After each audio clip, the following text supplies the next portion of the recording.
अस्सलाम वालेकुम dear students. इस लेक्चर में हम सीखेंगे एक बहुत ही इंपॉर्टेंट कॉन्सेप्ट इम्पल्स, इसकी definition, formula, SI unit, dimension और इम्पल्स का मोमेंटम के साथ जो रिलेशन है वो इस लेक्चर की लर्निंग आउटकम्स हैं। सो डियर स्टूडेंट्स, हम इसकी डेफिनेशन से स्टार्ट करेंगे। ज़रा देखिए,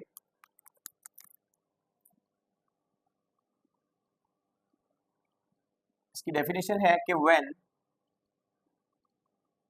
a large force acts on the body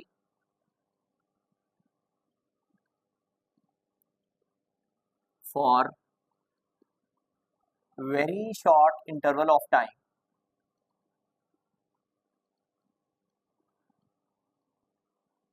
then the product of force and time is called impulse। बच्चों, ये इसकी डेफिनेशन है कि जब एक बॉडी के ऊपर लार्ज अमाउंट में फोर्स बहुत ही शॉर्ट इंटरवल ऑफ टाइम के लिए एक्ट करेगी, तो जो फोर्स और टाइम यानी कि शॉर्ट इंटरवल ऑफ टाइम का जो प्रोडक्ट होगा, इसको इम्पल्स कहा जाता है। इम्पल्स को आई से रिप्रेजेंट किया जाएगा या किया जाता है, और ये एक वेक्टर क्वांटिटी है। Arrowhead shows it is a vector quantity. इसका फार्मूला देखिए, इम्पल्स का फार्मूला होता है I is equal to F multiply by time T. ये बच्चों इम्पल्स का फार्मूला है, where F represents the large force, T represents the short interval of time, and the product of these two is called impulse I. इसका ऐसा unit देखिए, force का ऐसा unit Newton होता है, टाइम का second. So Newton second is the ऐसा unit of impulse. इसको आप बेस यूनिट्स में यूं भी लिख सकते हैं, किलोग्राम मीटर पर सेकंड, और यहीं से आप इसकी डायमेंशन भी लिख सकते हो, जो कि एमसीक्यू के लिए बहुत इंपॉर्टेंट है। किलोग्राम मैस को रिप्रेजेंट कर रहा है, so capital M, metre length के लिए सो कैपिटल एल, और सेकंड टाइम को रिप्रेजेंट कर रहा है, so capital T, and power same -1 हम लिखेंगे। डियर स्टूडेंट्स, यहाँ से एक और इम्पॉर्टेंट एमसीक्यू आपसे पूछा जा सकता है। जैसे प्रीवियस लेक्चर में हमने ये देखा था कि जो मोमेंटम है उसका ऐसा यूनिट भी न्यूटन सेकंड ही आया था, और इम्पल्स का ऐसा यूनिट भी न्यूटन सेकंड ही है। इसका ये मतलब हुआ कि both impulse I and momentum P, इनकी सेम यूनिट्स है, have same units and dimensions. अगर यूनिट्स सेम है तो डायमेंशंस भी सेम होगी।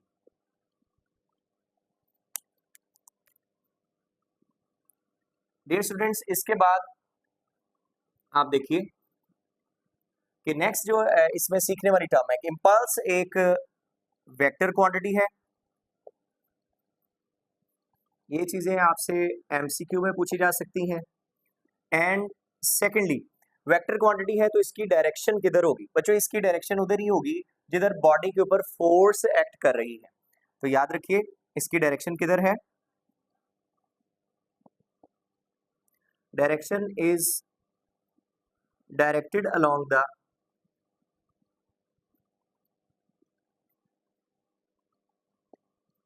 Applied force.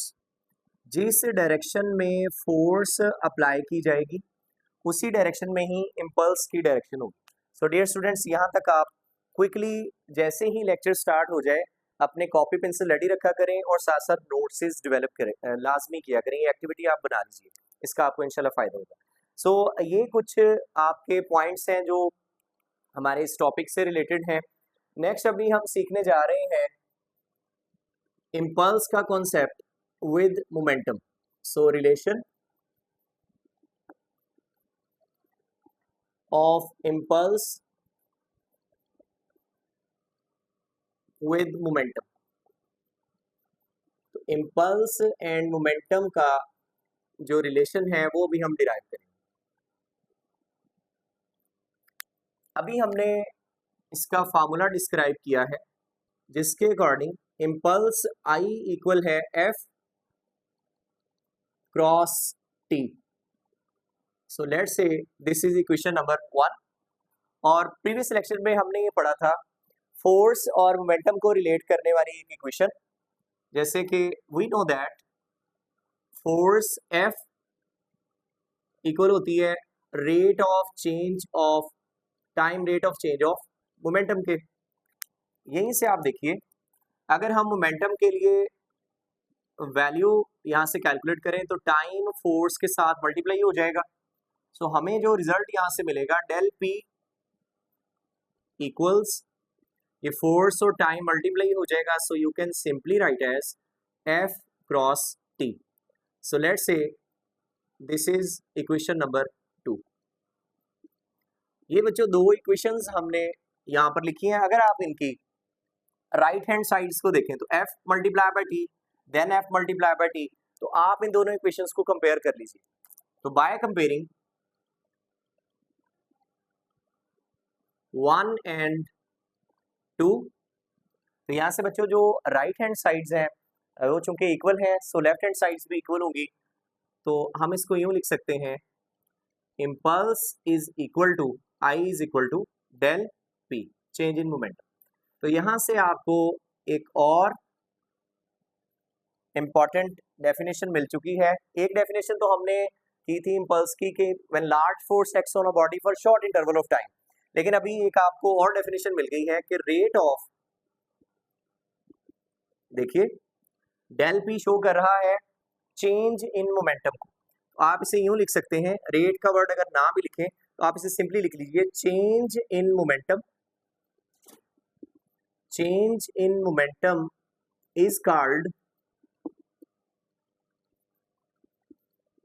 इम्पल्स। तो ये भी इम्पल्स का एक कॉन्सेप्ट हो सकता है। आपसे ये पॉइंट एमसीक्यू में पूछा जा सकता है। डियर स्टूडेंट्स, इसके बाद हम देखेंगे मूविंग ऑब्जेक्ट्स के केसेस को कि क्या मूविंग बॉडी में इम्पल्स हो सकता है या नहीं। तो बच्चों याद रखिए, मूविंग बॉडी में इम्पल्स हो भी सकता है और नहीं। तो ये हम दोनों पॉसिबिलिटीज यहाँ पे डिस्कस करेंगे मूविंग ऑब्जेक्ट्स के लिए।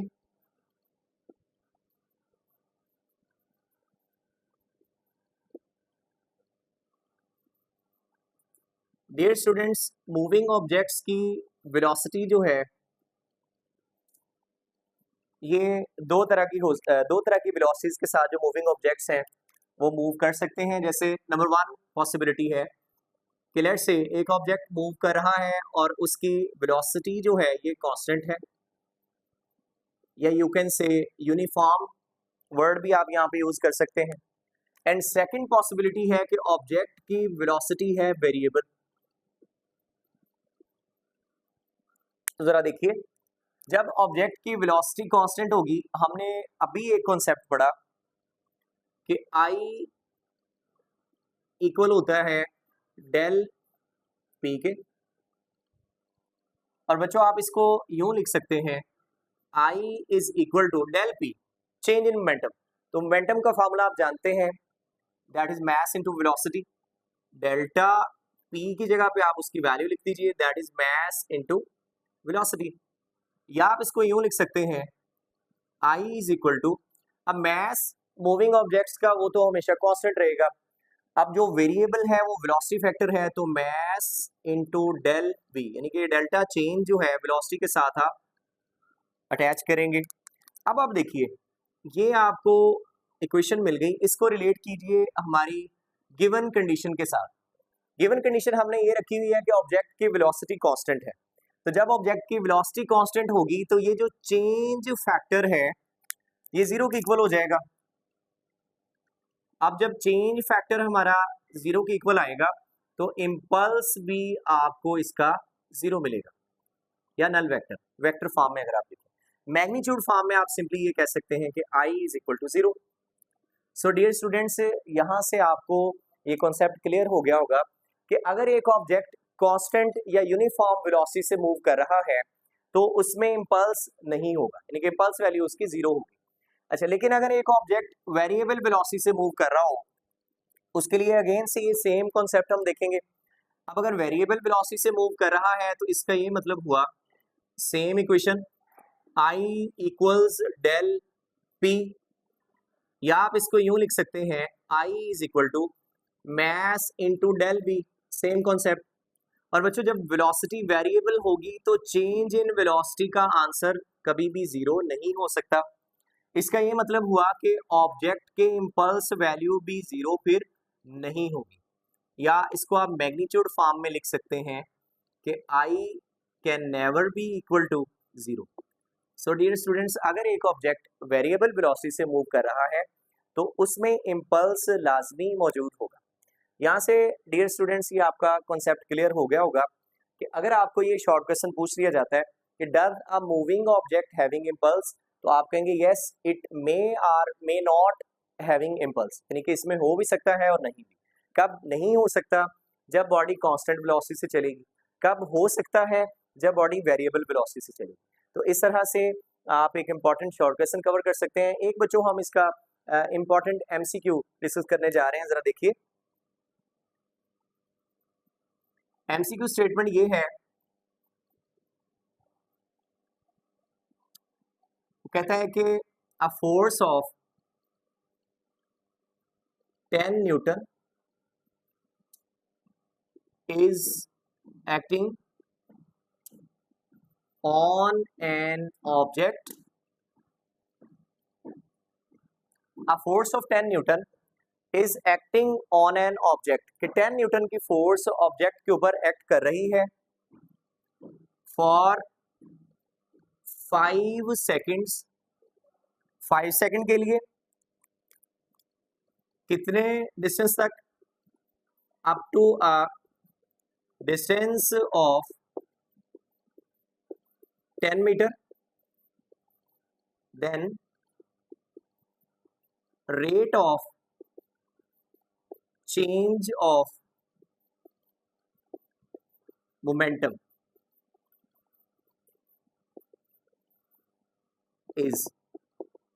स्टेटमेंट देखिए, एक बॉडी के ऊपर 10 न्यूटन फोर्स एक्ट कर रही है 5 सेकेंड्स के लिए, कितने डिस्टेंस तक वो बॉडी को लेके जा रही है? 10 मीटर तक। तो rate of change of momentum बताइए। तो हमने अभी एक फार्मूला इसका डिस्कस किया है कि I, या देखिए ये जो फार्मूला हमने यहाँ पे इसका डेवलप किया था, that is del P equals F multiply by T। तो या आप सेकेंड लॉ ऑफ मोशन और मोमेंटम का रिलेशन लिखिए, F equals del P divide by T।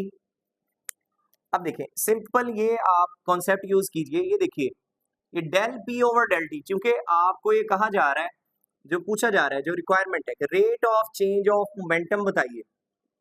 Simply आपको ये जितना भी डेटा दिया जाएगा, आपने सिर्फ इस कॉन्सेप्ट को पिक करना है कि rate of change of momentum time rate of change of momentum, ये अप्लाइड फोर्स के इक्वल होता है। और अप्लाइड फोर्स हमारी इस गिवन सिचुएशन में 10 न्यूटन के इक्वल है। तो सिंपली इसका जो ऑप्शन आप क्लिक करेंगे वो होगा 10 न्यूटन। इस तरह की कुछ कंफ्यूजन वाली स्टेटमेंट्स बना के आपसे पूछी जा सकती हैं। डियर स्टूडेंट्स, इसके अच्छे से नोट्स डेवलप कीजिए। नेक्स्ट लेक्चर में मिलते हैं। अल्लाह हाफिज़।